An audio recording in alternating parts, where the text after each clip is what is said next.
convido o doutor Diogo para algumas palavras, porque certamente este é um exemplo que desejamos seja inspirador para muitas outras cortes de tribunais de contas espalhados pelo país.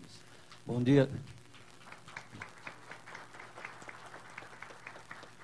Bom dia a todos. Eu quero me apresentar rapidamente e colocar não só a associação da qual eu sou presidente à disposição dos observatórios sociais do Brasil, mas explicar muito rapidamente também o que é a campanha do Conselheiro Cidadão.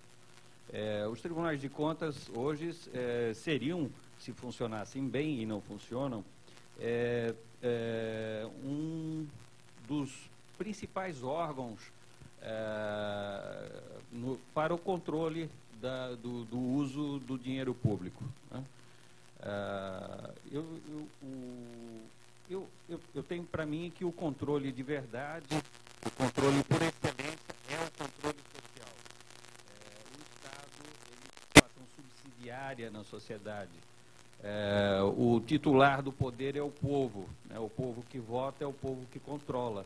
E o Observatório Social é uma das manifestações desse poder fabuloso que é o do controle social. Então, antes de mais nada, colocando os pingos nos is, temos plena consciência de que tanto o Ministério Público quanto os tribunais de contas ou qualquer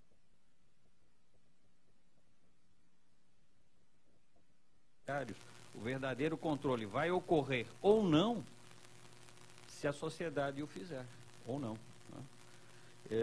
A campanha do Conselheiro Cidadão, ela tem por objetivo, num primeiro momento, mudar a ideia preconcebida de que em Tribunal de Contas se depositam políticos em final de carreira, né? Políticos que vão julgar políticos. Nós não queremos mais isso, né? O Tribunal de Contas ele é um instrumento, é o locus, o lugar em que o Ministério Público de Contas atua e nós, melhor do que ninguém, talvez, sabemos as deficiências que o órgão, que a Corte de Contas tem em razão dessa característica, da característica de acolher políticos em final de carreira. Isso não pode mais ser assim, isso tem que mudar com urgência, né? Num primeiro momento, então, entendemos que a campanha do Conselheiro Cidadão, que se espalha hoje pelo Brasil, é a oportunidade para levar pessoas capacitadas, né, pessoas que atendam os requisitos constitucionais, principalmente do notório conhecimento e da ilibada conduta, para os tribunais de contas, para que lá façam, então, assumindo o papel de juízes de contas que são, façam um trabalho isento de julgamento das contas dos gestores públicos, né? Num segundo momento, entendemos que devemos caminhar para uma mudança constitucional em que se explicite melhor as características de quem deve ocupar os cargos nos tribunais de contas. Temos algumas diretrizes. A ficha limpa hoje deveria ser uma diretriz mínima, né?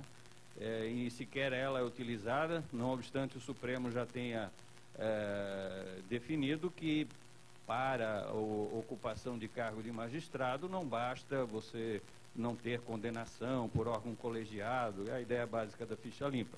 Você tem que, a ideia de ilibada conduta é muito mais do que isso, né? Então são realmente, deveriam ser cidadãos realmente imaculados, né, do ponto de vista da sua conduta pública, a ocupar as vagas nos tribunais de contas, o que não acontece hoje, pelo contrário, com o devido perdão por eventual exagero, mas parece que hoje é pré-requisito para ocupar vagas nos tribunais de contas você ter nas costas alguns processos de improbidade, algumas ações por condutas absolutamente incompatíveis com o cargo de magistrado. Então, está mais do que na hora de mudar isso e enxergamos nesse convênio com o Observatório Social do Brasil a oportunidade de nós nos colocarmos à disposição dos observatórios sociais. Neste momento, eu quero dizer para vocês, cobrem Cobrem, cobrem e cobrem, sem a menor preocupação, sem a menor vergonha. Cobrem dos tribunais de contas, cobrem do Ministério Público de Contas, seja lá em que lugar do Brasil vocês estiverem. E aonde ele não estiver funcionando bem, cobrem da ANPCON, que é a Associação Nacional do Ministério Público de Contas, tá? Que ela tem obrigação de conversar com os colegas que estão lá localmente, que eventualmente não estejam funcionando adequadamente, que eventualmente não estejam dando a devida atenção, a devida importância ao controle social feito pelos observatórios do Brasil. Era isso. Obrigado, gente.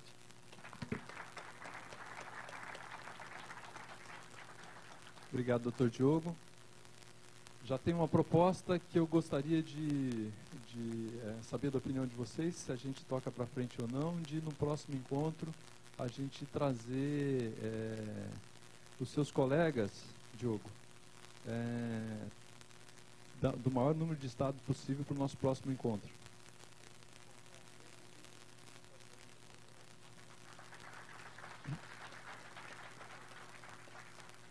No Paraná, recentemente, nós tivemos um problema sério, a coisa assim, ficou vergonhoso, inclusive, porque dos candidatos que se apresentaram, foi escolhido o pior. Não, assim, é uma coisa bem estranha, assim, o menos interessante, com o pior. No Paraná eles conseguiram uma façanha. Tinha, eu agora não recordo mesmo, mas acho que eram 25 candidatos.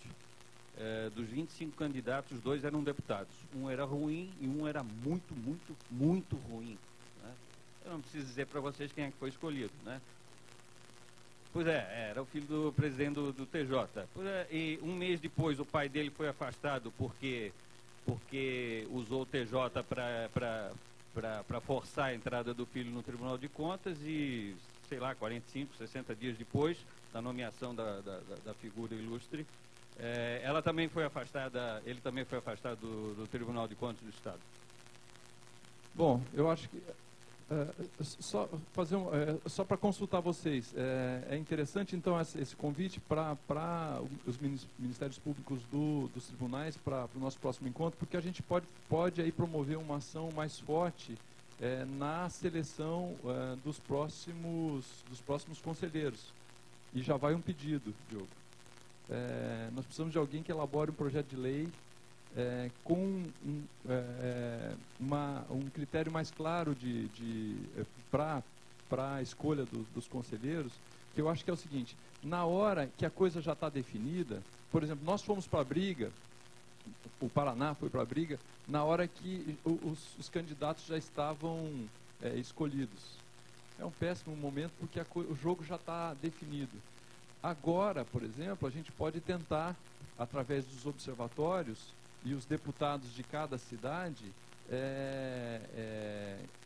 sugerir uma lei agora, entendeu? Lá no Paraná, por exemplo, entendeu? Fora da época da seleção. Já há em tramitação, a partir de novembro do ano passado, a PEC 329 de 2013. Tá? Essa PEC foi escrita pelos colegas do Ministério Público de Contas, iniciou a sua tramitação, está na Comissão de Constituição e Justiça da Câmara dos Deputados. Não, federal. O modelo, inicialmente, ele tem que ser federal, tem que ser colocado na esfera federal e reproduzido nos estados. Agora, o que está acontecendo hoje, a pergunta aqui do presidente é se poderia ser feito no estado, tá? Em diversos estados iniciaram movimentos próprios de formulação das suas próprias normas. Vai haver um questionamento quanto à constitucionalidade disso, mas eu acho que esta não deve ser uma preocupação neste momento. Vocês devem movimentar, sim, os deputados das suas bases no sentido de criarem leis, normas locais para aprimorar a escolha dos conselheiros dos tribunais de contas. Tá? A discussão sobre constitucionalidade ou não vai ocorrer num segundo momento, mas é importante a movimentação política que isto representa, que um projeto desta natureza representa, no sentido de dizer e deixar muito claro para a sociedade, do jeito que está, não dá mais para ficar. Então, falem com seus deputados e busquem essas alterações sim. Deem uma olhada na PEC 329 de 2013, façam as alterações que entenderem necessárias, mas seguramente é um dos bons projetos que tem no Congresso Nacional, tratando de mudanças nos tribunais de contas. Bom, antes de passar a palavra, só para dar encaminhamento, então, como a gente... já tem sim a OAB, cadê o Felipe? Será que vocês podem nos ajudar na elaboração desse projeto estadual, já que vai ser uma luta... a gente sabe que no Congresso Federal a coisa demora e pode até não acontecer nos próximos 10 anos. Aqui está mais dentro da nossa área de ação. Eu acho que se a gente atacar os nossos deputados aqui, de repente a gente pode ser mais efetivo nesse negócio. Agora, para a Ampicom e para a OAB, será que a gente não consegue elaborar essa proposta?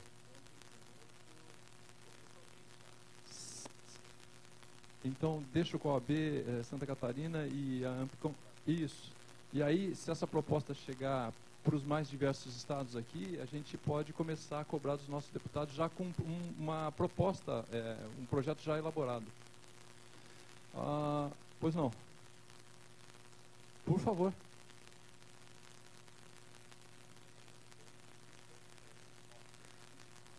Bom dia a todos e a todas. Eu sou Luiz Fernando, eu sou presidente do Conselho Fiscal do Observatório Social de Brasília. A respeito desse ponto aí, apenas para dizer, eu fui candidato aqui no estado de Santa Catarina ao Tribunal de Contas do estado de Santa Catarina em determinado momento. Mas, evidentemente, que as cartas estavam marcadas. Quanto à PEC, nós podemos fazer alguma coisa, todos nós aqui e nosso grupo de relacionamento. Cada um dos senhores, e é muito fácil, basta entrar no site da Câmara, você pode mandar um e-mail para todos os deputados de uma vez só. Tá? Não vai sair do seu e-mail, mas ele sai automático, pedindo apoio a essa PEC.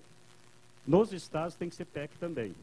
Tá? Então aqui tem que ser uma PEC estadual de Santa Catarina para tentar alterar a Constituição do estado. Obviamente que vai bater naquela questão da inconstitucionalidade, mas isso não deve ser preocupação nossa agora. A nossa preocupação agora deve ser alterar lá. Um outro dado importante aqui que talvez as pessoas não saibam, mais 30 segundos. Para que um servidor público, né, eu sou hoje aposentado da Receita Federal, para que um servidor público tome posse, vocês já leram o edital, por exemplo, pega o edital do auditor fiscal que está aí na rua. Tem lá 25 documentos para você tem que apresentar. Antes e depois você tem que apresentar de novo, quando você for tomar posse, mais 25, 30 documentos. Para ser deputado, você não apresenta nada. Então, nós precisamos mudar essa realidade desse país. Nós temos que, para servidor público, eu sou favorável, tem que ter 50 documentos mesmo. Agora, eu também quero que o deputado apresente os 50 documentos. O cara que vai ser candidato a vereador na tua cidade, ele tem que apresentar os 50 documentos antes. É isso que nós temos que fazer. Servidor público, o nome já diz, é servidor público, beleza. Tem que ser idôneo mesmo. Tem que apresentar 50 documentos mesmo. Agora, para ser o meu representante, não precisa disso? Precisa. Então, nós precisamos fazer essa campanha e bater nisso aí. Desculpe aí eu interromper, mas obrigado por senhora dar esse depoimento. Muito obrigado. Muito obrigado. Então, duas ações encaminhadas. Uma é o convite para o próximo encontro da participação de vocês aqui, para a gente, inclusive, tocar essa ideia para frente e nos orientarmos com relação às denúncias que a gente faz e que não tem resposta, que é comum. E a segunda, eu já conto com você, Felipe, já está entrando no campo e com você, Diogo, para a elaboração dessa proposta, para que a gente já vá aos deputados com a coisa mais ou menos engatilhada. Muito obrigado. Eu sugiro, presidente Ater, que durante o evento, no transcorrer do dia, então, o doutor Diogo com a OAB e com a participação do Luiz Fernando, ou alguém que tiver mais alguma contribuição nisso, já se reúna separadamente. Eu já cria um Até grupo de pra- trabalho isso. específico para isso. Exatamente, para que ao final do trabalho, amanhã, então, a gente já apresente para o pessoal qual o encaminhamento dado e o que cada um já pode levar a esse respeito para o seu próprio Estado.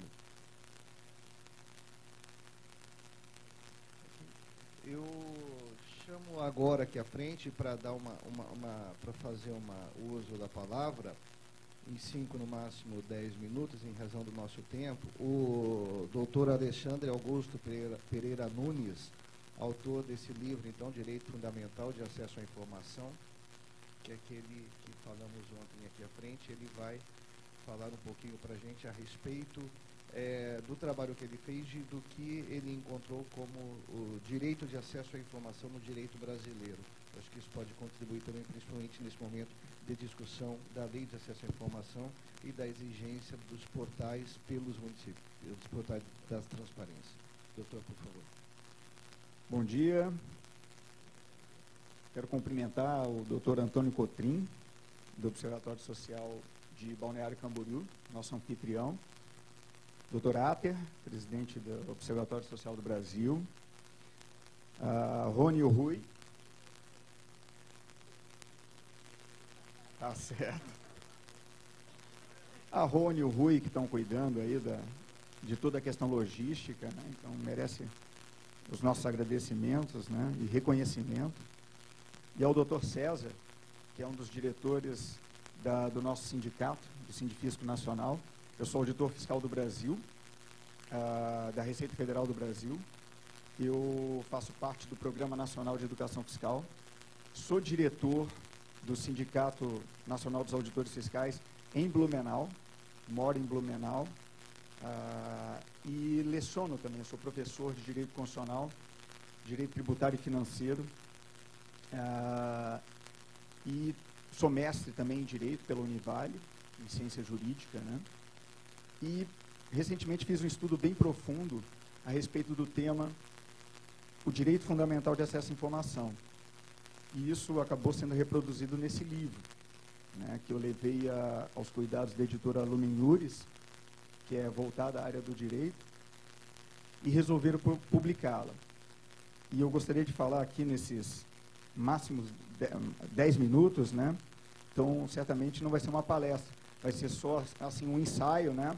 Uma passagem rápida sobre o que está escrito nesse livro. Ele não é a Lei de Acesso à Informação comentada. Eu gostaria de começar falando um pouco sobre o cenário atual. Nós aqui, desde ontem, não paramos de ouvir falar sobre as mazelas que vêm acontecendo no nosso país, principalmente em relação ao desperdício e à corrupção. É ou não é verdade? O Brasil ele está posicionado dentro de um índice de percepção da corrupção, que quem montou isso foi uma organização internacional chamada Transparência Internacional, muito ruim. Nós temos um indicador em torno de 40, se não me engano 42. De um ranking de 177 países, nós estamos perto da 70ª posição, né? Abaixo da metade, estamos muito mal. Isso é só uma percepção. A Fiesp, anos atrás, fez um levantamento de quanto custa a corrupção no Brasil. E isso gira em torno de 40 a 70 bilhões de reais por ano. E aí você pode tentar transformar isso em quantas casas, quantos hospitais, quantas escolas. Isso eu reproduzo aqui no livro, trago essas estatísticas. Esse é o nosso cenário. Primeiro cenário. E se a corrupção ela pega uma fatia muito grande, que praticamente correspondia ao que era arrecadado com a CPMF, isso tem como contrapartida, necessariamente, a entrada de recurso público para fazer frente a isso daí. Isso afeta o quê, então? A carga tributária brasileira que todo mundo reclama. Trabalhar a corrupção, em outras palavras, é também trabalhar a questão da carga tributária brasileira. Que também nós vamos tentar ou diminuí-la, ou tentar fazer justiça fiscal e justiça social. Muito bem, se precisamos tomar conta disso, há necessidade de controle. Alguém precisa controlar isso. Até porque nós vivemos numa república. A república vem da expressão res pública, lá do latim. res, coisa, pública, pública. E a república, ela tem como decorrência que todo aquele que administrar um bem público, um recurso público, é obrigado a prestar contas, é obrigado a gerir bem a coisa pública, não como coisa própria, mas sim como coisa de todos, né? E também ser responsabilizado, prestar contas e ser responsabilizado. Então, necessitamos sim do controle. O controle é uma necessidade e um dos objetivos pelo qual estamos aqui. Forma de se fazer controle. Ou nós usamos o aparato do próprio Estado para fazer o controle, ou um controle fora do Estado, denominado controle social, que é o que estamos fazendo, tentando construir um controle social em nível Brasil. E o Observatório Social acaba sendo um evento, um grande exemplo de controle social, forma de organização da sociedade civil para controlar a atividade do Estado. Agora, o Observatório Social, ele tem um papel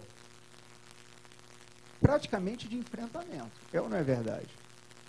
O Observatório Social, o papel dele é de enfrentamento.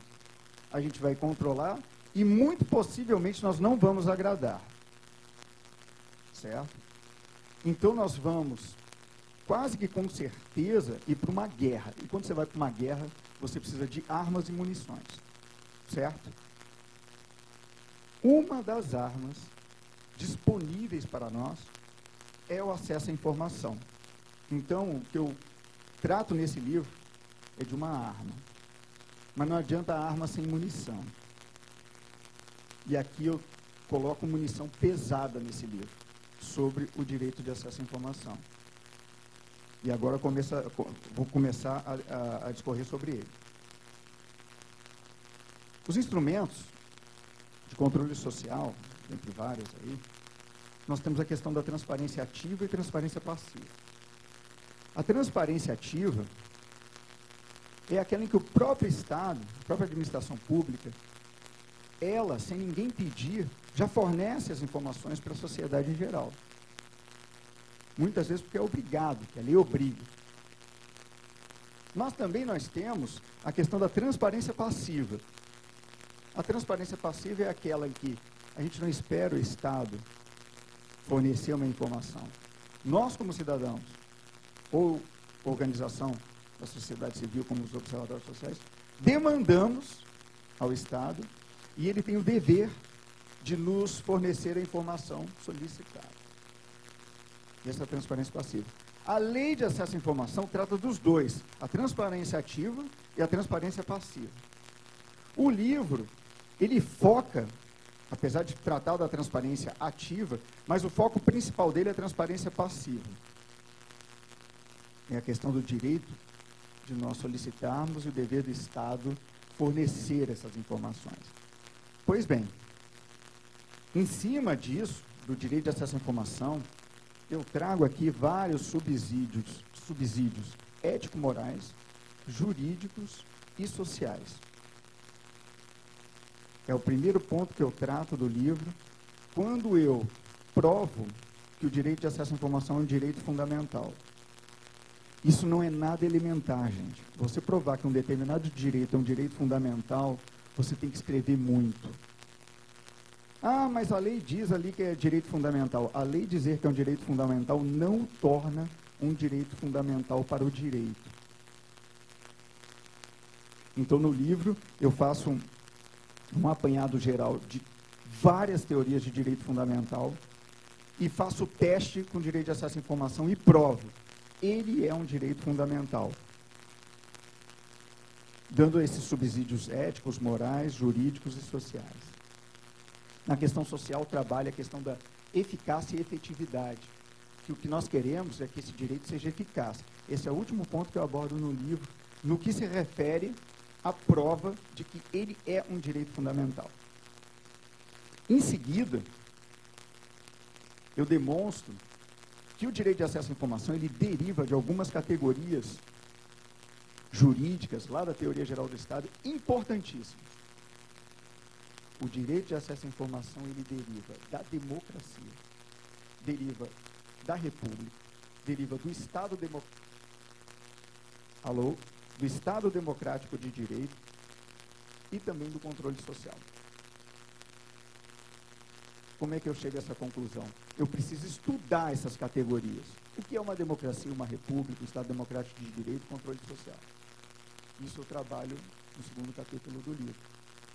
E chego à conclusão, o direito de acesso à informação deriva dessas categorias. E tem muitas vantagens nisso. Posteriormente, eu falo dos fundamentos doutrinários, normativos, trabalhando a Constituição,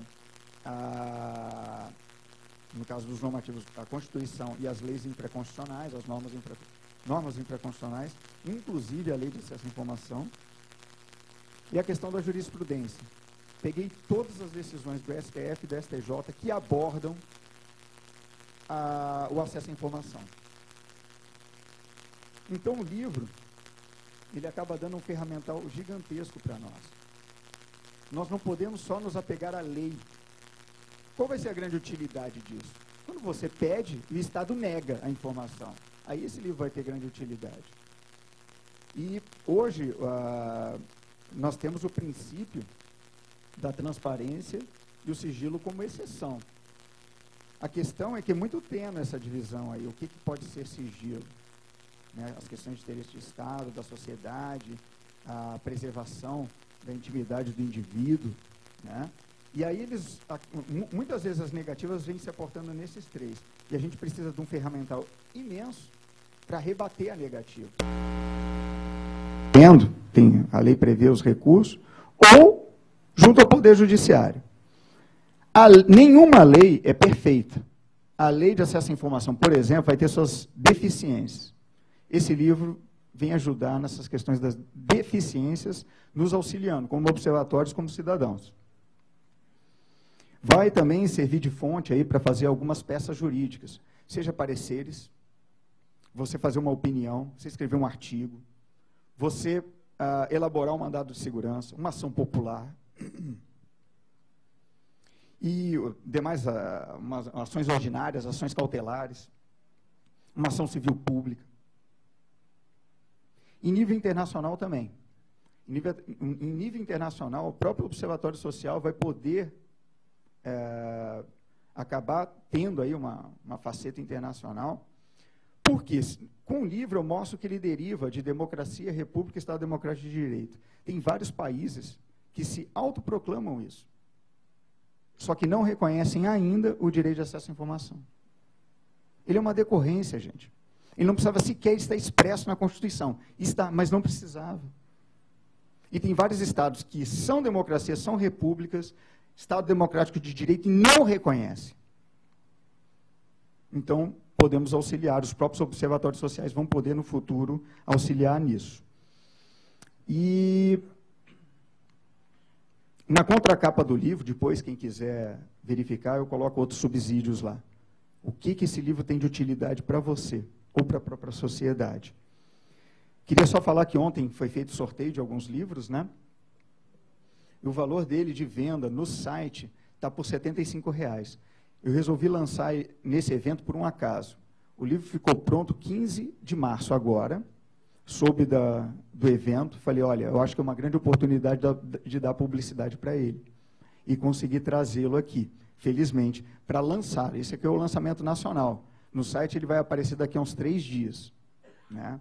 O preço no site é R$ 75,00, aqui no evento está saindo por R$ 50,00. R$ 50,00 é uma corrida de táxi. É menos do que uma consulta médica. Quase o valor de uma aula de pilates. Né? Então, a gente precisa fazer, às vezes, alguma ponderação. Claro que se você trabalhar abstratamente com R$ 50,00, é dinheiro, gente. Qualquer dinheiro pode ser um valor, assim, parece significativo, mas se você for comparar, não é. Tá certo? E eu vou ficar depois à disposição, a minha esposa vai ficar, tem uma bancada lá atrás, com os livros, na parte exterior aqui, próximo aos elevadores, e eu vou ficar lá. Quem quiser adquirir o livro, eu agradeço, né? E faço lá uma dedicatória também. Tá bom? Muito obrigado. Obrigado, doutor. Obrigado. Obrigado pela explicação. Só lembrando nem o livro, nem a editora, eles não são patrocinadores do evento, tá? Então isso aqui não é mexa que a gente está fazendo, a gente achou importante pelo assunto que ele estava tratado e por isso ele foi convidado e faz parte aqui desse nosso evento, então. Tá bom, doutor Alexandre? Muito obrigado. Dando sequência ao nosso evento, eu chamo a diretora executiva do Observatório Social do Brasil, Rony Nara, que vai conduzir o painel Contratos e Licitações. Bom dia mais uma vez a todos. Sem muita cerimônia, vou chamar nossos convidados, que gentilmente aceitaram o nosso convite para participar dessa banca, aonde nós vamos ver discutidos e receber pareceres jurídicos com relação a muitos casos relativos a licitações e contratos que os observatórios têm encontrado dificuldade. Então, vou só nominá-los e cada um vai ter um tempo para se apresentar. Nós passamos a eles os casos anteriormente, conforme os observatórios nos mandaram, e nós vamos fazer uma dinâmica rapidinha, mostrar o caso, cada um deles vai se posicionar, né, dar o seu parecer, e nós vamos deixar as perguntas para o final, porque senão nós vamos entrar no debate de cada assunto e nós não terminaremos hoje, né? Ok? Combinado assim?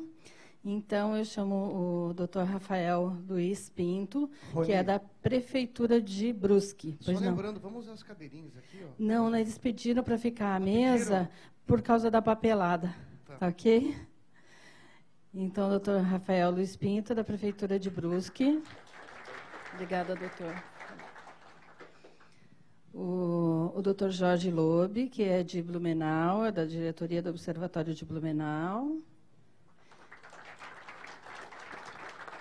E o doutor Felipe Bozelli, que representa a OAB e também é da diretoria do Observatório de Florianópolis. Acho que podemos nos sentar. Eu já vou passar o microfone para o doutor Rafael, então, fazer a sua apresentação. Bem, bom dia a todos. Meu nome é Rafael Luiz Pinto, sou bacharel em Direito pela Universidade do Vale do Itajaí, a Univale, aqui, um município vizinho. Também tem campus aqui em Balneário Camboriú. Especialista em Direito Administrativo, advogado, atualmente licenciado nos quadros da UAB em decorrência do exercício de função pública vinculada à área de licitações e contratos. Senhoras e senhores, muito bom dia a todos. Gostaria de agradecer primeiramente a organização do evento por ter me convidado a participar hoje dessa bancada.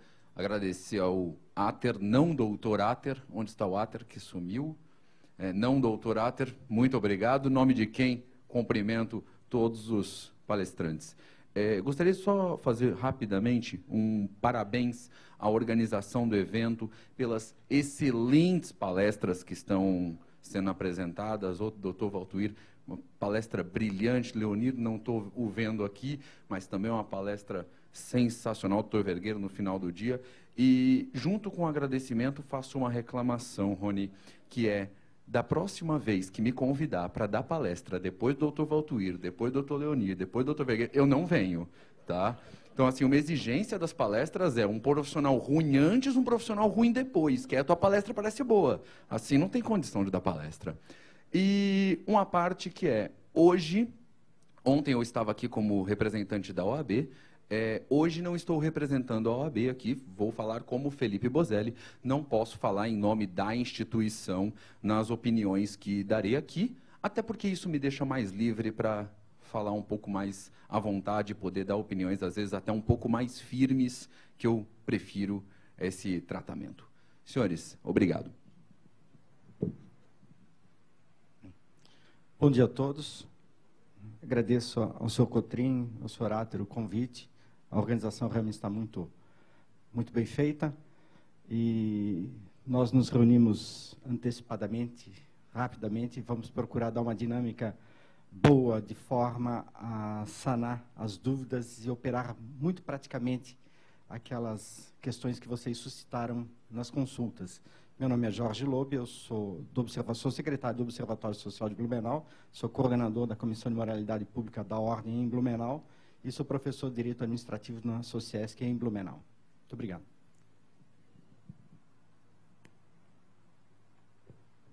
Obrigada, então, aos doutores. Nós temos na tela os tópicos, né, com relação aos assuntos e de dúvidas, né, em licitações e contratos.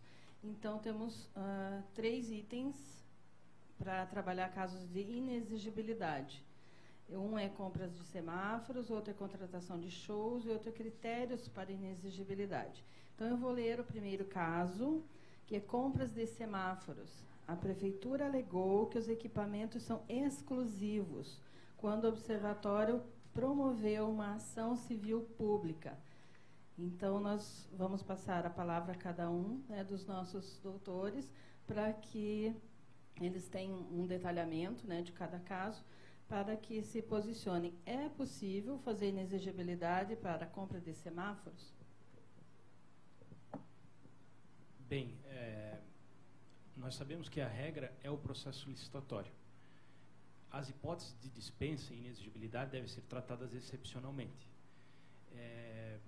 Nesse caso aqui, o importante, pelo menos no meu entender, deve ser verificado se trata da substituição de algum semáforo já existente, que dependa de alguma solução tecnológica, como, por exemplo, o semáforo já está instalado e é trocada uma placa, etc., ou trata-se da aquisição de um novo semáforo. Naturalmente que, pelo menos no meu entender, caso seja a hipótese da aquisição de um novo semáforo, seria, a princípio, o caso de processo licitatório. Mas, de toda sorte, tem que ser consultada a unidade técnica para ver se não há nenhuma justificativa técnica plausível do porquê que está sendo adquirido por inexigibilidade aquele semáforo. Notadamente que se houver essa justificativa técnica, seria passível da aplicação do artigo 25.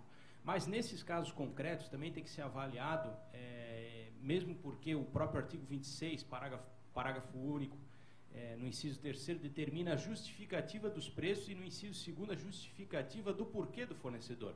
Então tem que ser avaliado no processo administrativo de inexigibilidade, principalmente esses 2 requisitos, que seriam a justificativa do preço, ou seja, verificar se ele está compatível com o preço de mercado, e também a justificativa do porquê da escolha do fornecedor. Então, a priori, me manifesto pela conclusão de que, nesse caso, passa pela verificação do que há no processo administrativo, se há essa justificativa técnica, se não há, se o preço é compatível de mercado ou não. Caso haja justificativa técnica e o preço seja compatível com o valor de mercado, a princípio não visualizo ilegalidade. Mas, torno a dizer, eu não analisei os documentos formalmente, né? Enfim, coloco-me à disposição.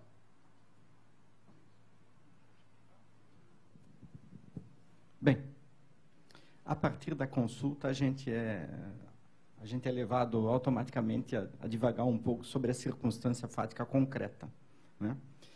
Se houve uma dispensa, deve ter sido nos termos do 25.1, né? Na medida em que aquele fornecedor é que detém aquela tecnologia.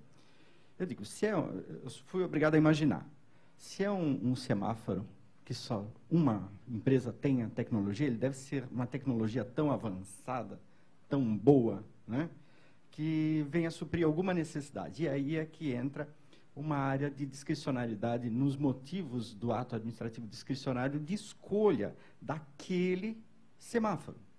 Agora, os motivos, que são uma área de discricionariedade, eles são passíveis de aferição por razoabilidade e proporcionalidade. Então, eu imagino a possibilidade de contratação de um semáforo com alta tecnologia para determinadas funções, atendendo, portanto, um certo fluxo de veículos na cidade, ou então até uma perspectiva de ampliação da malha viária ou de alteração do plano diretor da cidade. Mas isso implicaria na contratação da aquisição de 1, 2 ou 3 semáforos. Porque quando se está definindo na fase interna da licitação o porquê comprar, qual o motivo daquele ato administrativo de soltar o edital para aquisição, para contratação, deve ser aferida justamente a razoabilidade. Para a atuação daquela finalidade, haveria necessidade de ser um semáforo tão específico e tão tecnologicamente avançado para fazer atendimento daquilo? Então, esse juízo que faz parte da fase interna da licitação, não é a fase explicitada da licitação, ele é um juízo de valor político, mas que se presta até a ser aferido, até judicialmente, politicamente, não tem dúvida. Nós podemos suscitar, inquirir a administração pública de por que botar um semáforo de alta tecnologia no interior da cidade, quando um semáforo mais simples poderia dar conta, mais barato, né? E aí ampliando até a concorrência. A gente pode inquirir a administração pública, mas mesmo posteriormente, eu tenho para mim que é possível inquirir judicialmente até, questionar e buscar a nulidade dessa contratação, na medida em que a gente mostra que a solução não é razoável, nem proporcional, e está muito além das necessidades da cidade. Realmente, pelo caso apresentado, não dá para definir muito claramente. Eu divaguei no sentido de que, se foi definida a inexigibilidade em razão de ser o único fornecedor, é porque esse semáforo tem uma tecnologia muito superior, né? E aí a gente tem condições de analisar a utilidade desse semáforo pelos princípios da razoabilidade e proporcionalidade. Eu acho que tem margem de questionamento, sim. Senhores, rapidamente, seguindo a opinião dos doutores já apresentados, só que acho que trazendo numa linguagem um pouco mais fácil, mais acessível, a questão é muito simples. Há justificativa técnica para esse semáforo?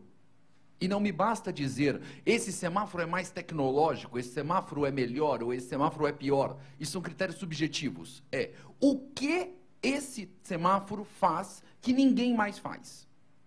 Esse é um semáforo que ele é um semáforo inteligente, faz o sistema de onda verde, por exemplo, que você fica num semáforo e depois não fica nos próximos. Bom, é o único semáforo que faz isso no Brasil, é o único semáforo que faz isso no Brasil. Temos uma justificativa do porquê adquirir esse semáforo. Lembrando que inexigibilidade de licitação é para exclusividade de fornecimento, não exclusividade de fabricação. Ok? Então temos que lembrar desse detalhe. Então, não basta ter um único fabricante desse semáforo, tem que ter um único fornecedor no Brasil desse semáforo. E um outro ponto que pouca gente comenta quando se trata de inexigibilidade de fornecimento, em especial no 25.1, desde 1994, com a Lei 8884 de 1994, a lei que estabelece as regras de acesso à economia, que cria o CAD, nós temos uma normativa que diz normas contra a economia, crimes contra a economia popular. E um deles é o crime de monopólio. Não tenho essa estatística, mas chutaria com tranquilidade, 80%, 70%, 90% das aquisições de inexigibilidade de licitação com base no 25.1 são feitas com base numa declaração de fornecedor exclusivo naquele estado. Essa declaração, no meu entender, é uma declaração ilegal que cria um monopólio que é crime contra a economia popular, capaz de, inclusive, de denúncia ao Conselho Administrativo de Defesa da Economia, ao CAD. Logo, faço aqui uma recomendação, quando tiverem acesso a essa documentação, que notifiquem o CAD, para que o CAD, com a sua competência técnica sobre o assunto, averigue se naquele caso está havendo uma infração à ordem econômica, se naquele caso estamos diante de um problema contra a economia. Então, lembrando, exclusividade de licitação é exclusividade de fornecimento, não exclusividade de fabricação. E o critério é um critério técnico. Técnico com base em uma especificação e não com base em critérios subjetivos de semáforo melhor, pior, do meu amigo ou do meu inimigo. Ok? Basicamente é isso. Obrigada, doutores. Só para complementar essa questão, o parecer técnico, ele é suficiente para um parecer jurídico? E quem pode fazer isso? O parecer técnico, ele embasa o parecer jurídico. Evidentemente que o parecer jurídico não tem condições de contrapor um parecer técnico. Mas mesmo o parecer técnico e o parecer jurídico também podem ser discutidos. Eles podem ser questionados. É muito comum nós vermos na administração pública pareceres técnicos assinados por engenheiros mecânicos, engenheiro civil, eletricistas ou o profissional da área, médicos, farmacêuticos, e você, até um leigo, quando lê o parecer técnico, percebe que de técnico aquele parecer não tem nada, que ele não traz fundamentos técnicos sobre o assunto. E o parecer técnico não substitui o parecer jurídico? Não, não substitui o parecer jurídico. O parecer jurídico é necessário em todas as contratações. A pergunta é, o parecer técnico pode ser convertido em parecer jurídico? Isso é lícito? Não é embasamento legal nesse caso? Não, o parecer técnico não substitui o parecer jurídico. O parecer jurídico é o parecer que a lei exigiu. Tem que ter parecer jurídico. Toda contratação tem que ser aprovada pelo jurídico. E o jurídico vai solicitar os pareceres técnicos que forem necessários nos casos em que isso for exigido. Só um complemento. Quem pode assinar, quem tem competência para assinar parecer jurídico? É um procurador, concursado ou qualquer cargo comissionado contratado pelo prefeito? O parecer jurídico ele é assinado pelo advogado. Então, alguns municípios têm um procurador concursado, outros têm procurador que são cargos comissionados. Então, o procurador do município, responsável pelo setor jurídico do município. Eu entendo que nos termos do artigo 38, parágrafo único da Lei 8666, qualquer profissional inscrito nos quadros da OAB, seja ele comissionado, efetivo, o fundamental é ser inscritos nos quadros da OAB. Agora,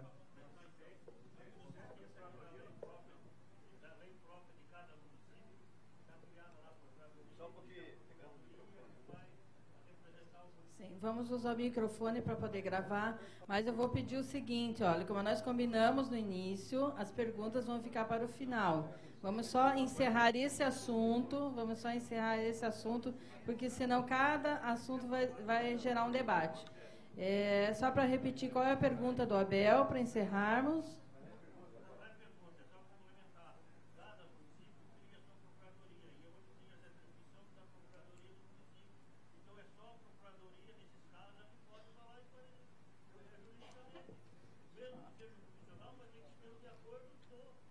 O que a Abel está falando, só para a gente gravar, é que a Procuradoria do município que deveria ser o autor, né, desse parecer, é isso?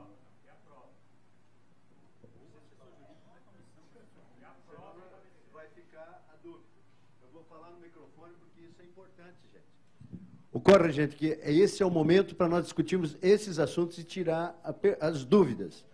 Muitos municípios têm um quadro de pessoas, de procuradores concursados, mas na hora de obter um parecer jurídico que atenda o interesse político do prefeito, ele contrata um advogado que se dispõe a dar um parecer jurídico que vai contra todos os princípios do interesse público. E nós queremos saber qual é o embasamento para que nós possamos bloquear isso, porque é impossível que nós estamos pagando salário para procuradores e o prefeito, seja ele quem for, contrate alguém que não tem nada a ver com aquele negócio, nem tecnicamente ele está amparado para isso, apenas para atender o interesse nisso. E é isso que as cidades, na maioria das cidades, acontece. essa questão de contratação de advogados é um case seguinte. Tá ok? Vamos atender especificamente essa questão. Ainda em relação ao parecer técnico, parecer jurídico, o parecer técnico é uma coisa, o parecer jurídico é outra. Normalmente, o parecer jurídico se embasa tecnicamente também. Agora, superior ao parecer técnico, ao parecer jurídico, é a análise de conveniência política. Não adianta querer convencer de que é moral, de que há moralidade pública, de que há razoabilidade, de que há proporcionalidade, de instalar um semáforo de ondas lá na zona rural, onde meia hora vem uma carroça, na outra hora vem um cavalo. Tá? Isso também deve ser analisado.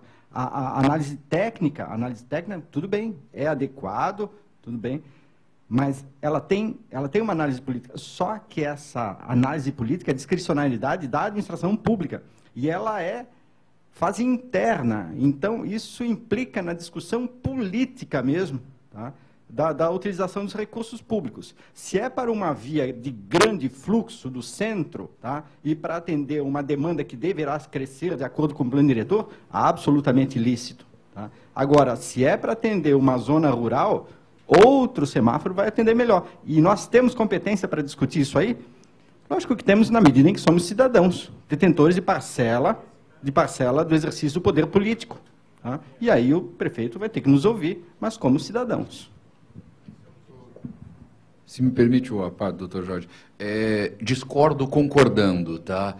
Concordo plenamente que você não vai colocar um semáforo na zona rural, não pretendo nem com onda nem sem onda, mas discordo quando o doutor coloca isso sendo um entendimento político.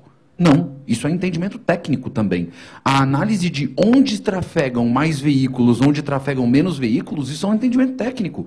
A análise de onde precisa de mais movimentação e onde precisa de menos movimentação é um entendimento técnico. Por exemplo, você identificar que numa avenida principal o semáforo precisa ficar aberto por 30 segundos, 40 segundos, e nas acessórias ele precisa ficar aberto por 15. Isso é um entendimento técnico. A gente não pode ficar refém de entendimentos políticos, porque entendimentos políticos são, na rua do deputado, eu coloco um semáforo. Na rua do zelador da Câmara, não tem semáforo. Isso é entendimento político. Entendimento técnico é semáforos onde tem que ter semáforos, com a tecnologia que é necessária. Isso é um parecer técnico bem embasado. Por isso, assim, creio que concordamos, embora discordando do termo só. Não, concordo. Realmente, a parte política, ela é imprescindível uma análise técnica para subsidiar o político.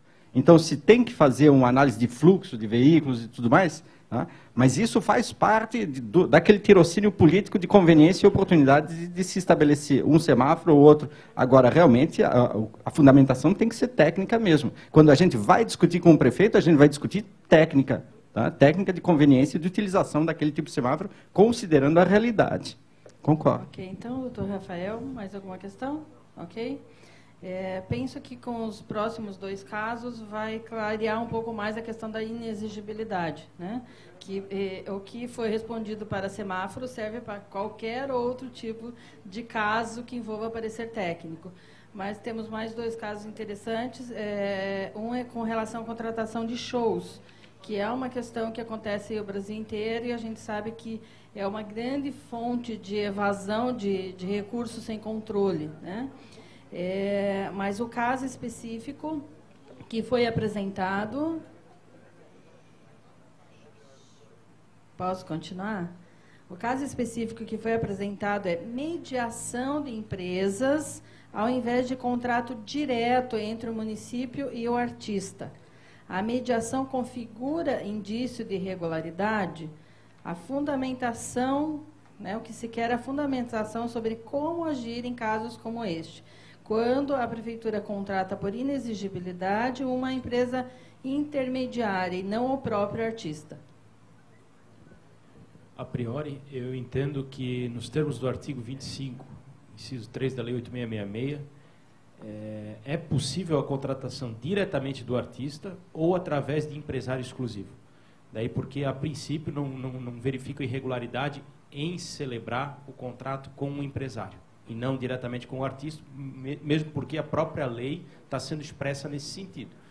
Nessa questão de contratação de shows, é importante ficar atento, principalmente a questão de valores, mesmo porque, torna a dizer, além da questão da justificativa, nos termos do artigo 26, inciso 2, do parágrafo único do artigo 26 do inciso 2, no inciso 3º também cabe a justificativa do preço. Então é importante ficar atento, porque eventualmente eu trago o Roberto Carlos para cantar aqui em Balneário Camboriú e ele cobra 300 mil reais, ao passo que ele foi lá em Curitiba e cobrou 100 mil reais. Mas por que lá em Curitiba ele cobra 100 mil reais e aqui 300?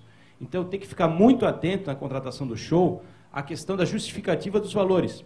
E como é que se comprova isso? Isso é inexigibilidade, não precisa de justificativa de valores. Não, não é assim. ele pode comprovar através de outros shows que ele prestou na região, nesse mesmo período de tempo, justamente para que haja essa compatibilidade de preços. No meu entender, daí porque então me manifesto pela legalidade da contratação, seja com o empresário, com o empresário exclusivo ou com o artista. Mas fica a advertência para essas outras nuances, principalmente do porquê da escolha desse artista e a questão do valor contratado.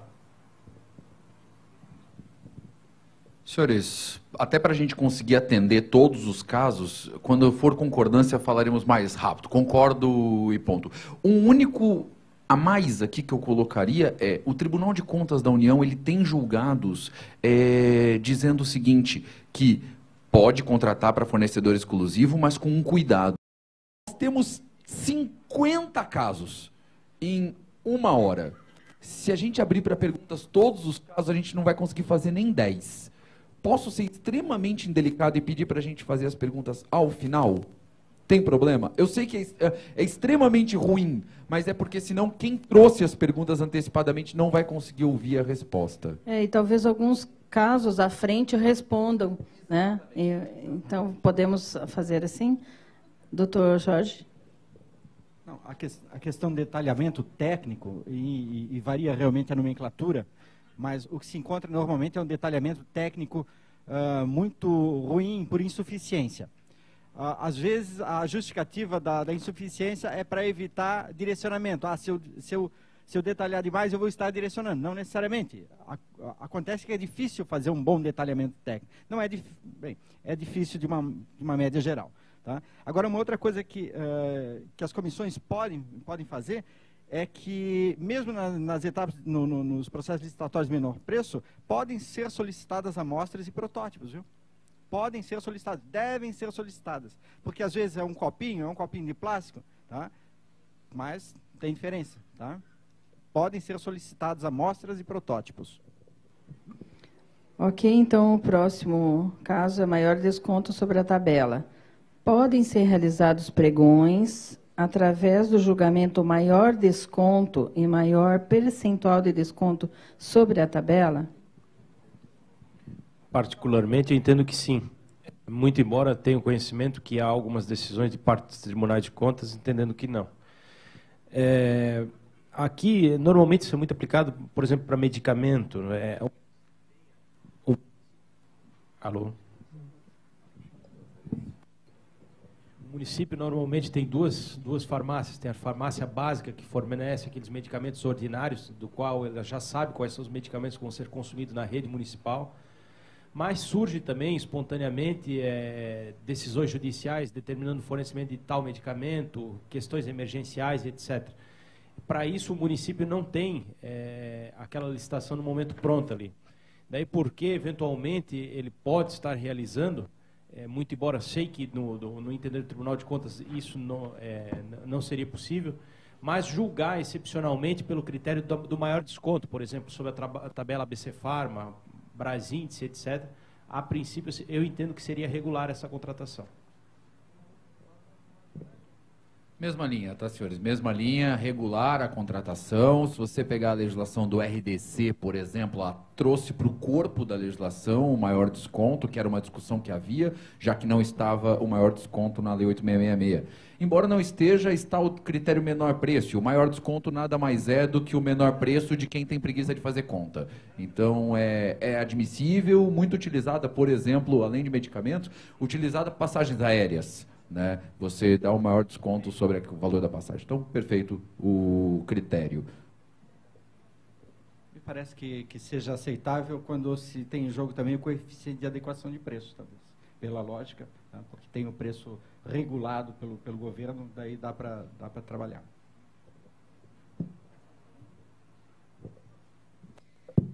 O terceiro caso deste assunto, melhor técnica e preço. Nas licitações do tipo técnica e preço, como podem ser averiguadas as questões técnicas?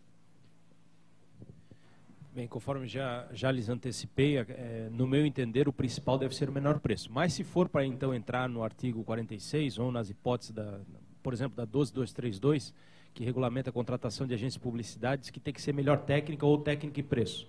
O importante é que esses critérios de técnica sejam definidos objetivamente. É importante também que esses critérios técnicos, eles têm que ter uma relevância prática. Vou dar um exemplo, concessão de transporte coletivo. Normalmente se faz técnica e preço. Entendem como um serviço complexo, etc., se faz técnica e preço. Aí lá no edital eles dizem o seguinte, vai pontuar mais quem se instalar primeiro, quem se instalar mais rápido no município.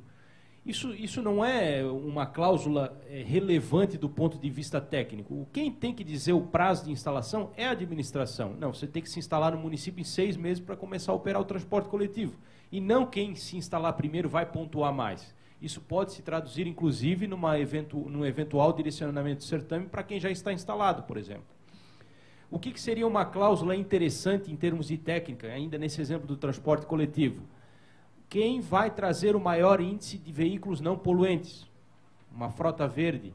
Não, quem instalar mais veículos não poluentes vai ter uma pontuação maior. Então, o importante é isso, é que a técnica esteja estritamente vinculada a um resultado útil. O importante é isso. Sigo o entendimento. As questões técnicas, os aspectos técnicos, eles têm que ser muito bem detalhados para que possam ser até objetivamente mensurados. Existe uma dificuldade normal de acompanhamento pelas entidades a partir até da falta de estrutura humana, de recursos humanos para discutir tecnicamente alguns aspectos, até medição de obras, qualidade de material, ou então a adequação da tecnologia proposta. Mas esse é um enfrentamento que os observatórios e toda a sociedade tem que fazer também, envolvendo os segmentos da sociedade civil que tenham essa capacidade técnica para discutir com a municipalidade. E aí levar essa discussão técnica no mesmo nível. Vai ser até chato. Como é que, nas licitações melhor técnica e preço, como podem ser averiguadas as questões técnicas? Tecnicamente.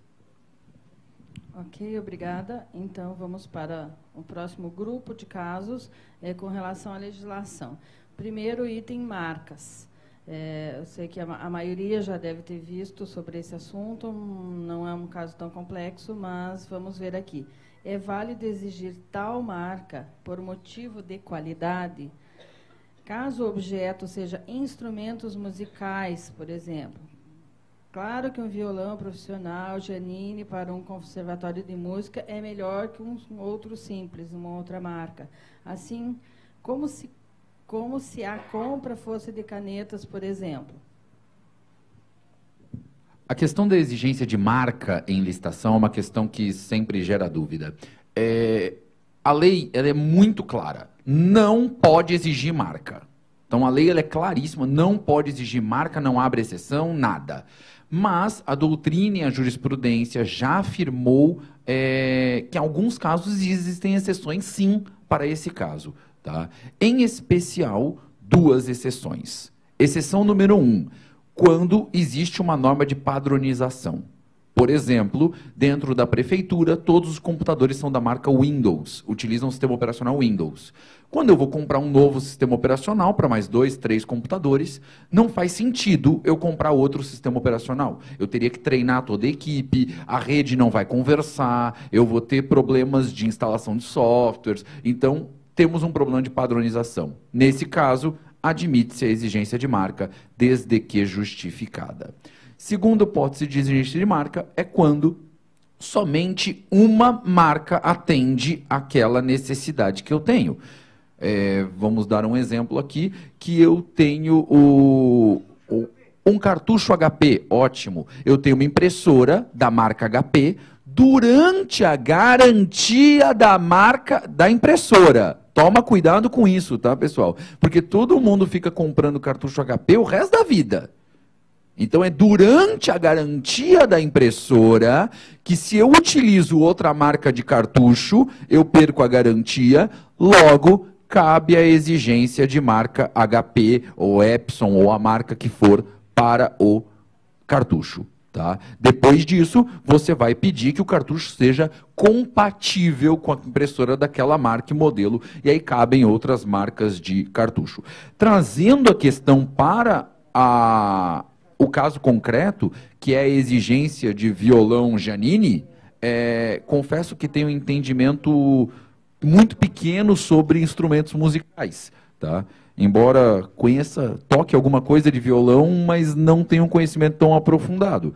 Mas, pelo pouco conhecimento que tenho, imagino que existem várias outras marcas tão boas quanto a Janine, e algumas até melhores, que, portanto, não justificam a exigência da marca Janine. Existem marcas boas, existem marcas ruins, mas existem outras marcas além da Janine que podem ser contratadas. A exceção seria se o conservatório tiver uma justificativa técnica para adquirir Janine. Daria um exemplo. Eu vou fazer uma aula especial no conservatório, onde nós vamos estudar a diferença de timbre de cada marca de violão. Aí sim, eu faço uma licitação para comprar um Janine, um marca X, um marca Y, um marca Z, alguma coisa assim, e vou ter todos os violões para estudar a diferença de marca. Se for para estudar música em geral, no meu entender, não cabe a exigência de marca. A exigência de marca é exceção. Tá? Não se exige marca. Aliás, essa é a regra geral. Tá? Excepcionalmente, considerando em justificativa técnica, com suporte em razoabilidade e expresso em qualidade material, topicamente é que isso pode ser analisado. Por exemplo, não vai comprar para uma banda municipal de um município de 10 mil habitantes, tá, um piano Steinway Sons. Não dá. Por mais técnico, por mais... Né? A mesma coisa não dá para impor um piano de armário, de qualquer coisa, para uma filarmônica de São Paulo. Ela já pode, pelo menos, estabelecer como parâmetro.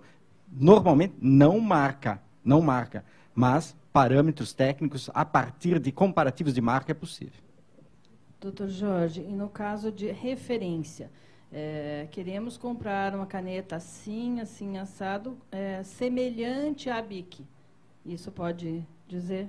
Pode escrever? Vou pedir para responder o Rony, porque eu tenho uma raiva de quando se pede coisa semelhante, que é a seguinte, só uma resposta, o Tribunal de Contas da União faz uma terceira exceção, que eu tirei a terceira exceção, tá? Que é quando você pede marca Bic ou similar. A minha pergunta é, o que é uma caneta similar à Bic? É um critério absolutamente subjetivo. Se a minha caneta atende a todos os requisitos do edital, você vai me desclassificar dizendo que minha caneta não é similar à Bic? Essa regra no edital, ela é absolutamente inútil. Ela não faz diferença nenhuma estar ali ou não estar ali. Por quê? Se a minha caneta atende a todos os critérios, essa caneta é similar ou não é similar à Bic, senhores? Ela escreve? Escreve, então ela é similar. Essa caneta é similar? É similar. A caneta de escrever no quadro branco, ela escreve, é similar. O conceito de similar, ele é absolutamente subjetivo. Logo, eu entendo, contrariando o Tribunal de Contas da União, que não deveria ser exigido similaridade, tá? Marca ou similar. Entretanto, se o edital colocar marca Bic ou similar, entendo que não deveria ser impugnado. Mas nunca o pregoeiro vai poder desclassificar uma empresa que atendeu a todos os critérios simplesmente porque ele acha que aquela caneta não é similar à Bic. Logo, esse critério é inútil no edital. Filio-me ao entendimento dos colegas. A questão da similaridade, ela é admitida pelo Tribunal de Contas. Tá? Enquanto é caneta, tudo bem. O duro é quando é, por exemplo, hormônio de crescimento. Aí a coisa começa a ficar feia. Que a dose é R$ 3.500 no mercado, tá? E um tratamento de uma pessoa custa R$150 mil. Aí tem o de marca, tem o genérico, tem o bi, que não tem avaliação técnica. Aí a coisa começa a ficar complicada nesses grandes tiros, né, de similaridade. Aí até a definição da técnica de elaboração de química que não é entregue pelos fornecedores, tá, influi na qualidade do medicamento. Então, o medicamento ele pode ter o mesmo princípio ativo, mas a forma como é feita a molécula, a engenharia, ela dá a ela maior ou menor consistência. Então, mesma molécula, mas que entrando no organismo, uma vai aproveitar 10%, outra 50% e outra 95% ou 100%. Tem diferença. Essa questão é muito séria, de similaridade, principalmente na questão dos remédios. Ok, obrigada. Então, vamos para o segundo item, que é exigência de índices contábeis. Quais parâmetros são aceitáveis? Argumentação legal para embasamento das manifestações.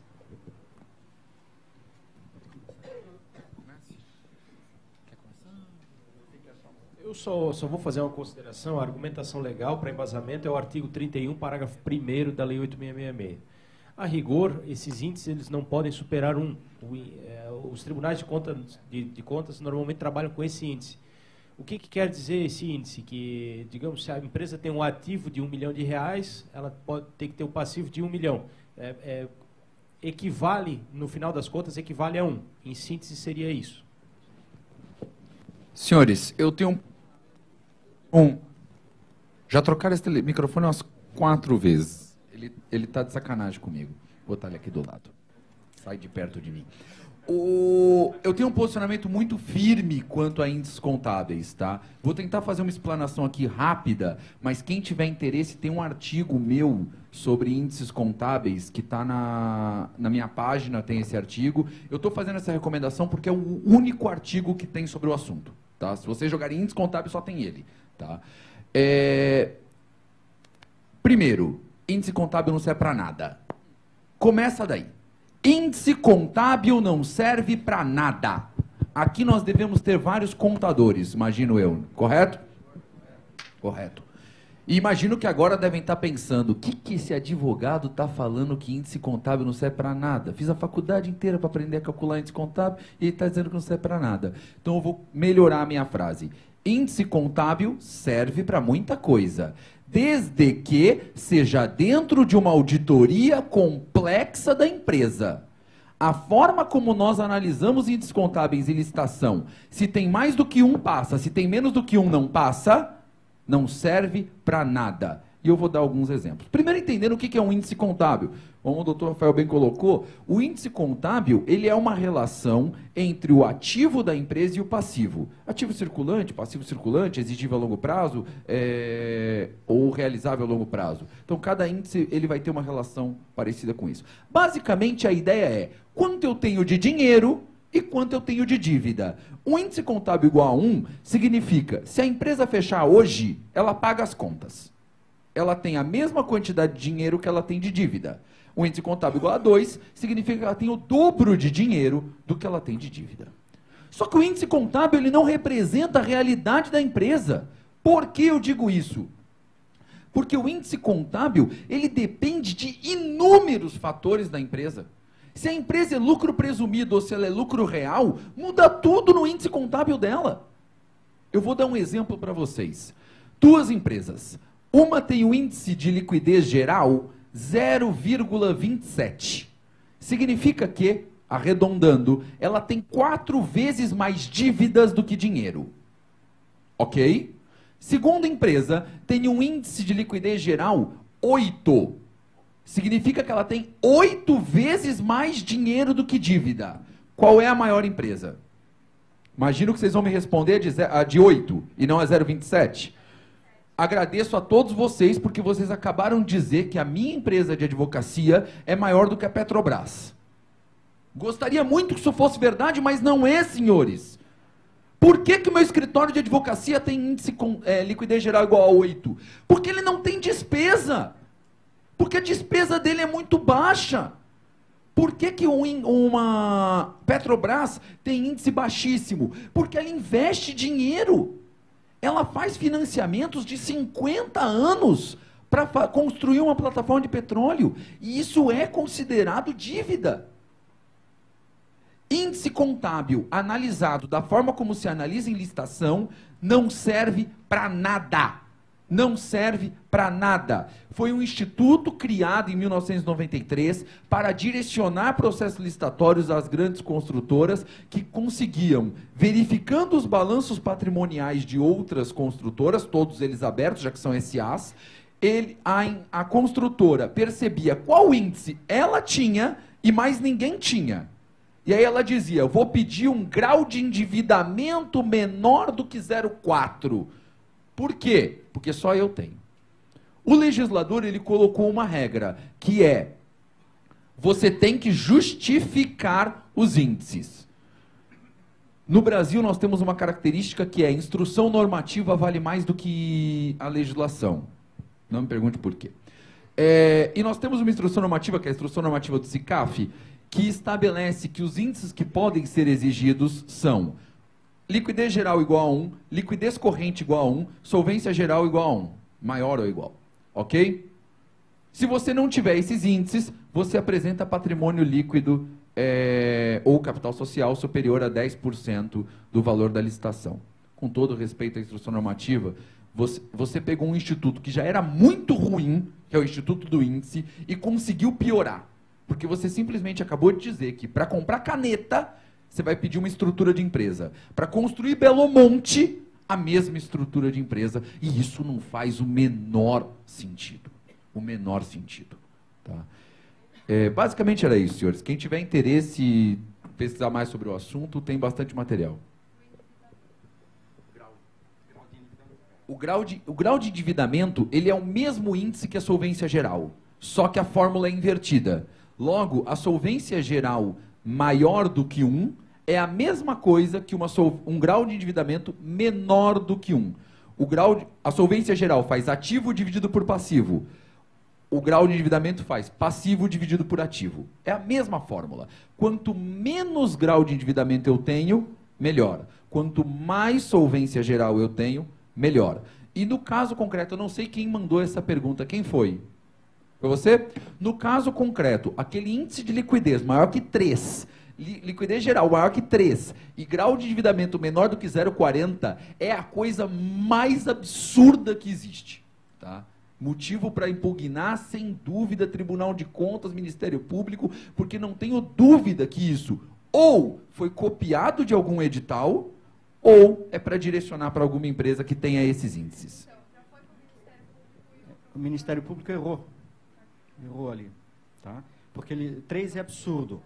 O próprio TCU, acima de 1,5, ele já considera alto praticamente em todas as circunstâncias. E mesmo assim, ele diz que a situação deve ser analisada com ponderação de realidade e competitividade permitida no certame. Tá? Ou seja, teve participação, houve competitividade, tudo certo. Agora, se não houve competitividade em razão justamente de um índice desse aí, anula. Anula.